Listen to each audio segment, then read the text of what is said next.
Hello friends, कैसे हैं आप सभी। स्वागत है आपका एक बार फिर से हमारे यूट्यूब चैनल ड्रीम आईएएस पे। आज है 2 मार्च और आज हम डिस्कस करते हैं प्रश्नों को। इसके अलावा आप यूपीएससी, बीपीएससी या कोई अदर पीसीएस या एसएससी, रेलवे या इसके अलावा जो भी आप एग्जाम की तैयारी करते हैं, सब में आपको जो है ये करंट अफेयर्स देखने को मिलेगा। तो आप इस सब सारे एग्जाम में आपको जो है इम्पोर्टेंट क्वेश्चन जो भी पूछा जाता है उसका आज हम लोग डिस्कस करेंगे। तो चलिए स्टार्ट करते हैं। आज का पहला क्वेश्चन,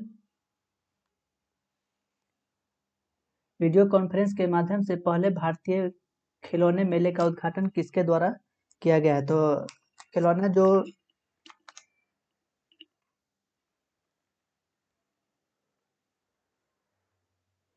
तो ये किसके द्वारा उद्घाटन किया गया है। PM Narendra Modi inaugurates India first toy fair purchase for use to less plastic, यानी कि second first toy fair 2021 launch किया गया है नरेंद्र मोदी के द्वारा।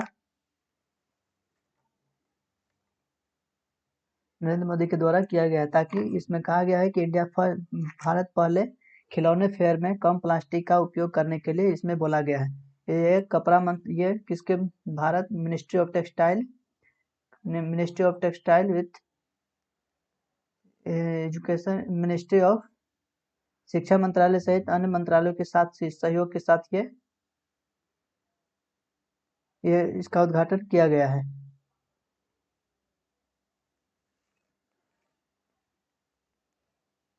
ये 27 फरवरी 2021 को वीडियो कॉन्फ्रेंस के माध्यम से इसका उद्घाटन किया गया है। इसके अलावा इसमें आत्मनिर्भर भारत बनने का आग्रह भी किया गया है। आत्मनिर्भर भारत के तहत खिलौने का मैन्युफैक्चरिंग सेक्टर बनाने के लिए बोला गया है। इसके अलावा नरेंद्र मोदी 30 अगस्त 2020 को नरेंद्र मोदी मन की बात में संशोधन से एक खिलौने के मेले का विचार उभरा, जहां उन्होंने मन के विचार में मन की बात में उन्होंने इस पर प्रकाश डाला था।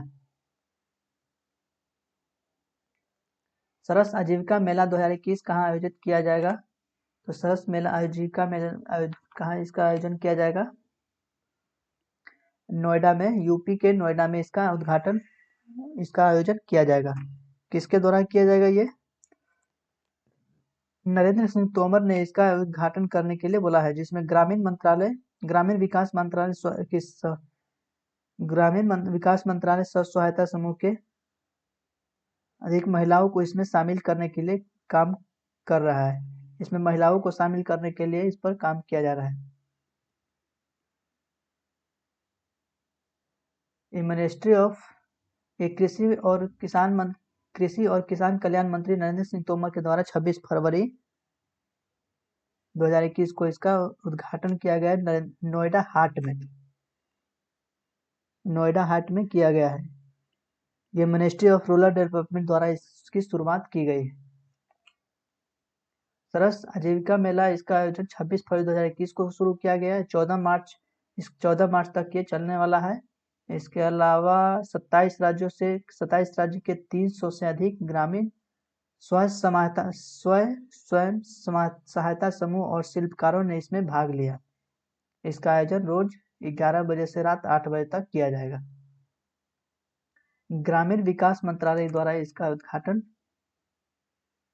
किया जाएगा। Ministry of rural development of India, इस तरह की इसमें तरह के चीजों का इनोग्रेट किया जाएगा। सरस मेला में बहुत सारे तरह तरह के सामान मिलता है।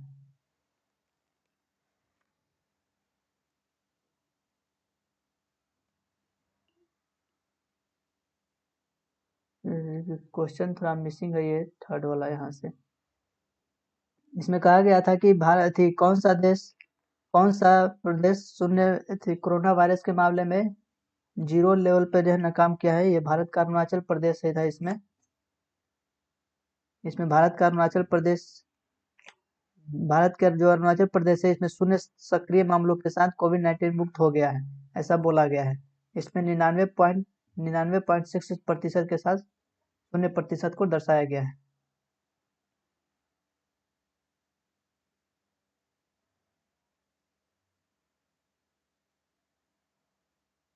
इसके अलावा पूर्वोत्तर राज्यों में कुल केस 16,836 पर रहा, जबकि इसकी संख्या 16,780 थी। तो सिर्फ इतना रखेंगे, याद रखना है कि भारत का अरुणाचल प्रदेश जो है ना, वो कोरोना वायरस के मामले में 0% लाया गया। 99.66% के साथ 0 लेवल पर इसकी प्रतिशतता को बताया गया है। इसमें कहा गया है कि अरुणाचल प्रदेश 99.66% की रिकवरी देखा गया है। अरुणाचल प्रदेश की राजधानी ईटानगर। बी डी मिश्रा राज्यपाल है। पेमा खांडू सीएम है। दो लोकसभा एक राज्यसभा में सीट है और वही विधानसभा में 7 सीट है, 60 सीट है। नेशनल पार्क की बात करें तो यहाँ पे मौलिंग और नामदफा नेशनल पार्क स्थित है। क्वेश्चन नंबर 4, अट्टुकल पोंगला त्योहार किस राज्य में मनाया जाता है? तो ये केरल में पोंगला त्योहार मनाया जाता है। अट्टुकलम पोंगला त्योहार।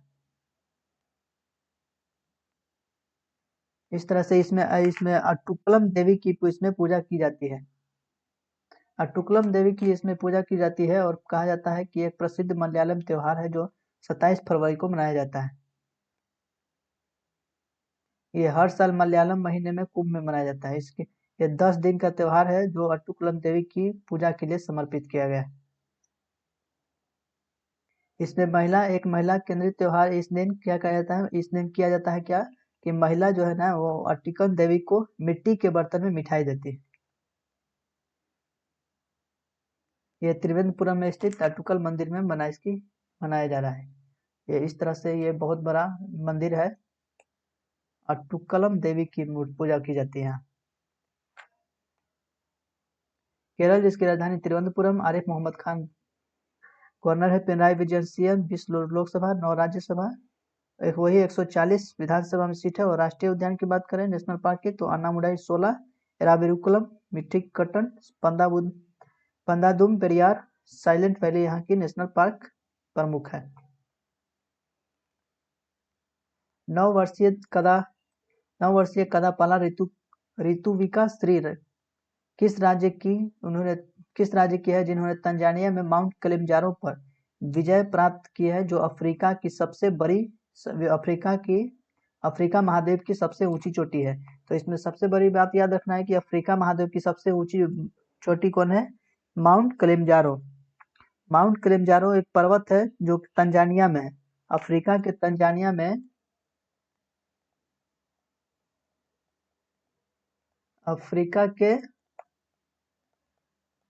तंजानिया में क्या है? माउंट किलिमंजारो सबसे ऊंचा पर्वत है।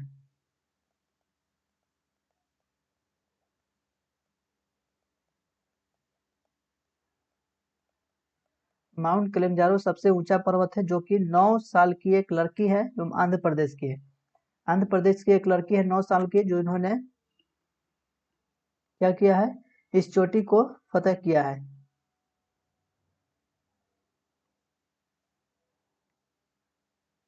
इस चोटी को फतेह किया है, जो कि 25 फरवरी को इसकी ऊंचाई की हाइट कितनी है? 5,681 मीटर। समुद्र तल से 5,681 मीटर की ऊंचाई पर ये सबसे ऊंची जो पॉइंट हो गिलमन के पॉइंट पर, यानी कि किलिमंजारो जो पर्वत है उसकी सबसे ऊंची चोटी है गिलमन, जो सबसे ऊपरी जो छोर है, शिखर जो है वो गिलमन पॉइंट पर चढ़ गई। इसके अलावा ऋतुविका श्री अनंतपुर के सेंट विंसेंट डी पॉल में इंग्लिश मीडियम स्कूल से शिक्षा की थी। ये कक्षा 2 की छात्रा है, यानी कि 2 क्लास में पढ़ती है अभी। इनके पिता शंकर विशेष ओलंपिक भारत विंग के एक क्रिकेट कोच और खेल समन्वयक भी है। तो आपको याद रखना है क्या? अफ्रीका की सबसे ऊंची चोटी कौन है? Mount Kilimanjaro. उसका सबसे ऊपरी पॉइंट, शिखर पॉइंट कौन है? गिलमन पॉइंट। गिलमन पॉइंट पर अभी किसने फतह किया है? आंध्र प्रदेश के कदापाला ऋतुविका, जो कि मात्र 9 साल की लड़की है। आंध्र प्रदेश की राजधानी अमरावती। इसके राज्यपाल है विश्वभूषण हरिचंदन। सीएम है वाई एस जगनमोहन रेड्डी। लोकसभा में 25 सीट है, राज्यसभा में 11 सीट है, वहीं विधानसभा में 175 सीट है और विधान परिषद में 58 सीट है। तो यहाँ पे याद रखना है कि ये द्विसदनीय है। आंध्र प्रदेश द्विसदनीय है। एक लोकसभा विधानसभा और विधान परिषद दोनों है। विधानसभा में 175 और द्विसदनीय है।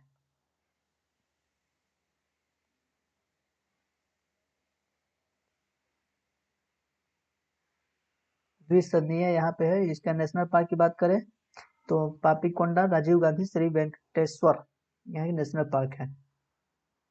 अंतर्देशीय जलमार्ग के माध्यम से निम्नलिखित में से किसके परिवहन के लिए आईडब्ल्यूएआई ने एमओएल समूह के साथ संधि किया है। तो ये कौन किया है संधि? तो ये एलपीजी के द्वारा किया गया है।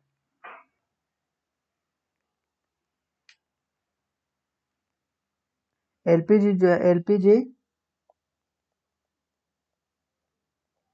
एलपीजी परिवहन के लिए आईडब्ल्यूएआई के साथ एमओएल एक संधि किया है, जो कि एक लिक्विफाइड नेचुरल गैस के लिए कार्य किया गया। लिक्विफाइड नेचुरल गैस के लिए कार्य किया गया है, जिसमें LPG cargo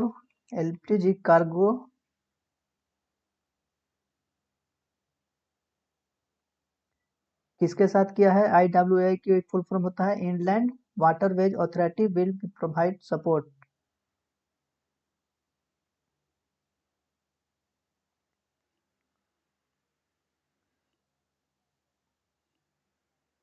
LPG cargo AWAI के माध्यम से हल्दिया से साहिबगंज और वाराणसी तक ये चलेगी। ये एलपीजी के सहारे चलेगी। आईडब्ल्यूएआई यानी कि India inland waterways authority of India भारतीय अंतर्देशीय जलमार्ग प्राधिकरण। इसके गठन हुआ था 1986 में। इसका गठन हुआ था 1996 में। ये एक वैधानिक प्राधिकरण है। इसका मुख्यालय उत्तर प्रदेश के नोएडा में। इसका मुख्यालय कहाँ है? नोएडा, उत्तर प्रदेश के नोएडा में। ये इसके अध्यक्ष हैं अमिताभ प्रसाद और ये बंदरगाहों। इसका काम क्या होता है? ये ministry of port shipping and waterways में ये के तहत ये काम करता है। वही एमओएल की बात करें तो एमओएल एक समूह है जो तेल और गैस खुदरा गतिशील के लिए ये तेल और गैस खुदरा समूह का एक उद्योग है। इसकी स्थापना 1957 में हुई थी। इसकी स्थापना एमओएल की स्थापना हुई थी 1957। एमओएल क्या है? एक उद्योग है, एक इंडस्ट्री है जो कि तेल और गैस से रिलेटेड काम करता है। इसका राजधानी है हंगरी की राजधानी है बुडापेस्ट। जहां एमओएल का मुख्यालय है। इसके अध्यक्ष कौन है? जसोल्ट हार्नार्डी। क्या करता है? ये तेल और गैस की खोज और उत्पादन करता है। प्राकृतिक गैस, तेल और एलएनजी व्यापार और परिवहन, तेल शोधन रसायन उत्पाद करता है। Question number 7, Akhil Bharatiya football महासंघ ने किस राज्य में भारतीय महिला लीग के आयोजन की घोषणा की है? तो ये किसके द्वारा किया गया है? तो ये घोषणा किसके द्वारा किया गया है? उड़ीसा के द्वारा। उड़ीसा के द्वारा होस्ट किया गया है Indian women league this year.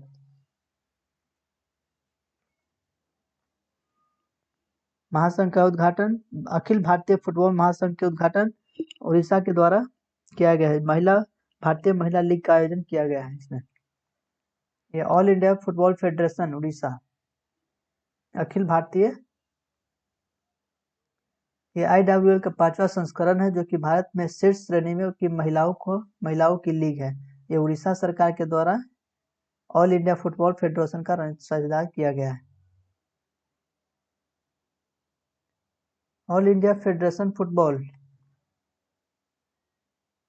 AIFF। इसका अध्यक्ष कौन है? प्रफुल्ल पटेल। पटेल से याद रखना है खाली। अध्यक्ष कौन है? पटेल। 1937 में इसकी स्थापना हुई। और क्या है? एआईएफ अस्तित्व में कब आया? 1948 में। इसका हेडक्वार्टर कहाँ है? मुख्यालय इसका कहाँ है? द्वारका, दिल्ली के द्वारका में।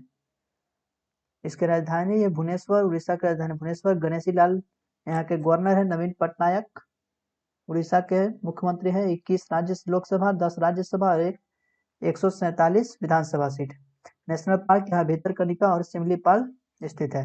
राष्ट्रीय सांख्यिकी कार्यालय एनएसओ राष्ट्रीय सांख्यिकी कार्यालय एनएसओ ने अनुमान लगाया है कि 2020-21 के दौरान भारत के जीडीपी विकास में कितना संकुचन होगा। तो ये 8% इसमें बताया गया है। कहा गया है कि इसमें 2020-21 में जीडीपी का विकास 8% में संकुचन होगा। वहीं जीडीपी ग्रोथ करेगा 0.4% in India exit technical recession हो देखा जाएगा इसमें।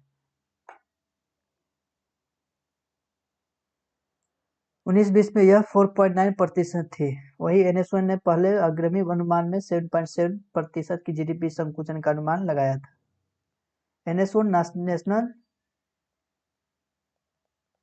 एनएसओ जिसकी स्थापना 2006 में हुई थी, नई दिल्ली में। कहाँ हुई थी? नई दिल्ली। इसके अध्यक्ष है बिमल कुमार रॉय। मूल विभाग है सांख्यिकी और कार्यक्रम और कार्यान्वयन मंत्रालय। Ministry of statistics and programme implementation. AU small finance bank के निम्नलिखित में से किसे अपने नए अध्यक्ष और सीटीओ के रूप में नियुक्त किया गया है? तो ये किसको नियुक्त किया गया है?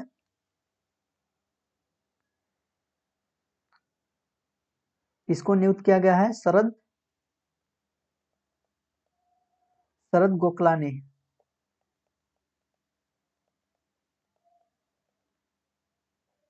शरद गोकलानी को एयू स्मॉल फाइनेंस बैंक ने अध्यक्ष और सीटीओ के रूप में नियुक्त किया है। शरद गोकलानी को नया अध्यक्ष और सीटीओ नामित किया गया है। ये पहले ईवीपी और मुख्य प्रौद्योगिकी अधिकारी के रूप में स्मॉल फाइनेंस बैंक से जुड़े हुए थे। ये जयपुर राजस्थान, इसकी नियुक्ति कहाँ होगी? राजस्थान के जयपुर में। एयू स्मॉल फाइनेंस बैंक 25 साल पहले ये संजय अग्रवाल एक मेरिट होल्डर चार्टर अकाउंट काम कर चुके थे।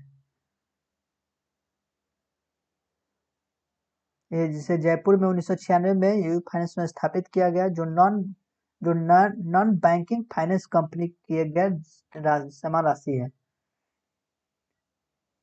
नॉन बैंकिंग फाइनेंस कंपनी की एक संस्था है जिसको आरबीआई के द्वारा 2017 में इसे लाइसेंस दिया गया। आरबीआई के द्वारा 2017 में इसे लाइसेंस दिया गया है। AU financier small finance bank में इसको बदल दिया गया। फिर AU small finance bank limited, इसका मोटो क्या है? इसका कोट है चलो आगे बढ़े। ये एक बैंकिंग वित्तीय सेवाएं है। 1996 में स्थापित हुई थी। संजय अग्रवाल इसके संस्थापक है। वहीं इसका मुख्यालय राजस्थान के जयपुर में है। प्रमुख लोग हैं कौन? मनिल वेणुगोपाल अध्यक्ष है। संजय अग्रवाल एमडी और सीईओ है। क्वेश्चन नंबर 10, किस भारतीय बैंक ने विदेशी लेनदेन को गति देने के लिए अमेरिकी बैंक की ब्लॉकचेन तकनीक का उपयोग करने के लिए जेपी मॉर्गन के साथ समझौता किया है? तो ये एसबीआई के द्वारा किया गया है। एसबीआई ने जेपी मॉर्गन के साथ एक समझौता किया है।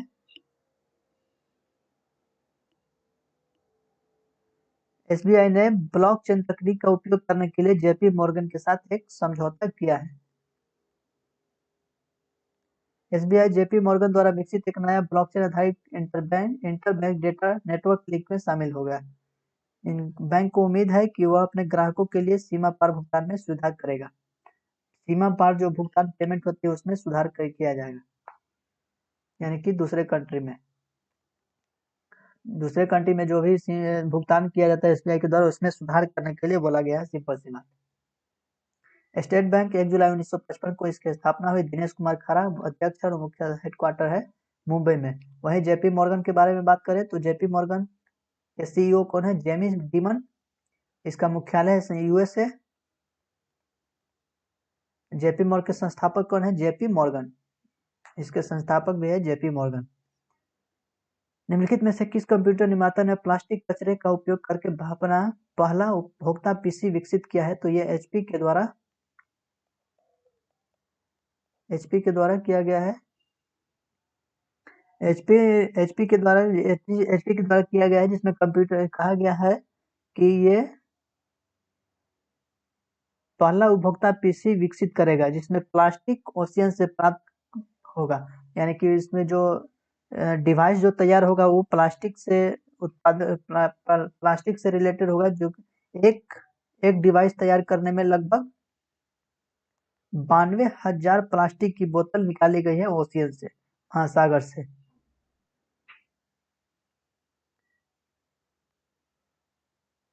इसके अंतर्गत 13, 14 और 15 लैपटॉप का निर्माण हो जाएगा। महासागर से जो जुड़ा हुआ प्लास्टिक होता है उसका उपयोग करने के लिए इसमें बोला गया है। HP हेवलेट पैकर्ड कंपनी है जिसकी स्थापना 1 जनवरी 1939 को हुई थी। ये कहाँ के है? ये USA की है। USA की एक कंपनी है, इसका मुख्यालय है USA के कैलिफोर्निया में। इसका संस्थापक कौन है? बिल हेवलेट और डेविड पैकर्ड। David Packard. किस राज्य केंद्र शासित प्रदेश ने छात्रों के लिए स्वास्थ्य कार्ड लॉन्च किया है? तो ये किसके द्वारा किया? जम्मू कश्मीर के द्वारा स्वास्थ्य कार्ड लॉन्च किया गया है। जम्मू कश्मीर के द्वारा छात्रों के लिए स्वास्थ्य कार्ड लॉन्च किया गया है।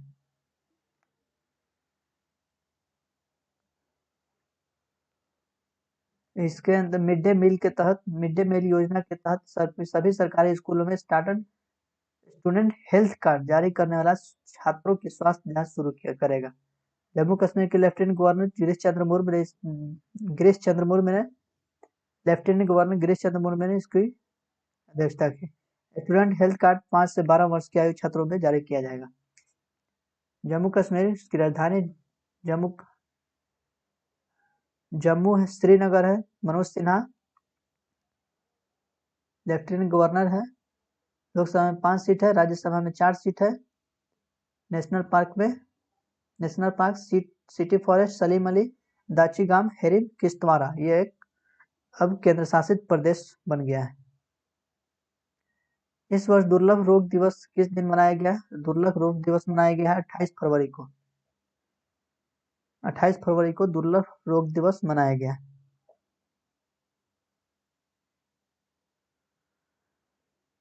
इसकी सबसे पहले शुरुआत की गई थी 2008 में। इसका थीम क्या है? Rear is many, rear is strong, rear is proud. तो आपको ये बस इसका थीम याद रखना है कि दुर्लभ रोग दिवस का थीम क्या है। तो rear is many, rear is strong और रेयर इज प्राउड।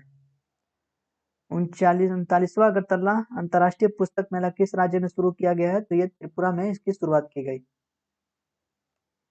इसकी शुरुआत कब की गई? त्रिपुरा में। इंटरनेशनल बुक फेयर स्टार्ट किया गया है। ये 27 फरवरी को इसकी शुरुआत हुई है, 14 दिन तक ये चलेगा। इसके अलावा बांग्लादेश, पूर्वोत्तर राज्यों सहित सिक्किम से आने वाले सांस्कृतिक सैनिक विभिन्न सांस्कृतिक कार्यक्रम को भी प्रदर्शन किया जाएगा। इसका उद्घाटन बांग्लादेश के असिस्टेंट त्रिपुरा के मुख्यमंत्री विप्लव कुमार के द्वारा इसका उद्घाटन बांग्लादेश के assistant high commissioner Mohammad Jobayed Hussain और अन्य राज्य कैबिनेट मंत्रियों के विधायकों की उपस्थिति में किया जाएगा। त्रिपुरा इसकी राजधानी अगरतला है। रमेश बैस गवर्नर है। विप्लव कुमार देव मुख्यमंत्री। 2 लोकसभा 1 राज्यसभा में सीट है, वही विधानसभा में 60 सीट है। नेशनल पार्क की बात करें तो क्लाउडेड लिपियोयार्ड और बाइसन यहाँ की प्रमुख नेशनल पार्क है। त्रिपुरा की अगर बात करें तो त्रिपुरा एक पूर्वोत्तर कंट्री है जिससे कर्क रेखा गुजरती है। एक तरफ ये बांग्लादेश, मिजोरम और असम के साथ बॉर्डर साझा करती है। क्वेश्चन नंबर 15, यूक्रेन में महिलाओं के 53 किलोग्राम वर्ग में स्वर्ण पदक किसने जीता है? तो ये विनेश फोगाट के द्वारा जीता गया है स्वर्ण पदक। विनेश फोगाट के द्वारा स्वर्ण पदक जीता गया है। ये first title of the year इन्होंने जीता है। फोगाट इससे पहले टोक्यो ओलंपिक में 53 केजी के वर्ग क्वालिफाई कर चुके हैं। भारतीय पहलवान नवंबर 2020 में यूरोप से प्रशिक्षण लेंगे। विनेश फोगाट ने 2014 और 2018 में राष्ट्रमंडल खेलों के साथ साथ 2018 एशियाई खेलों में भी स्वर्ण पदक जीत लिए। तो ये थे आज के 15 क्वेश्चन। उम्मीद है हमने अच्छी तरह से डिस्कस किया। उम्मीद है बहुत आपको अच्छे से समझ में आया होगा। में आया तो वीडियो को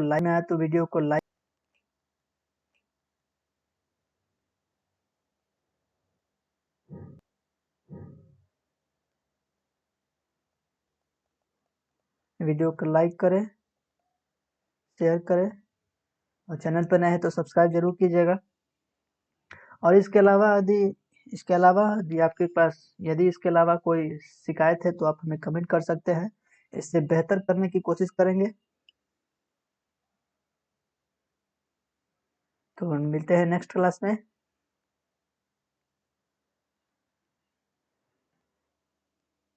तब तक के लिए जय हिंद।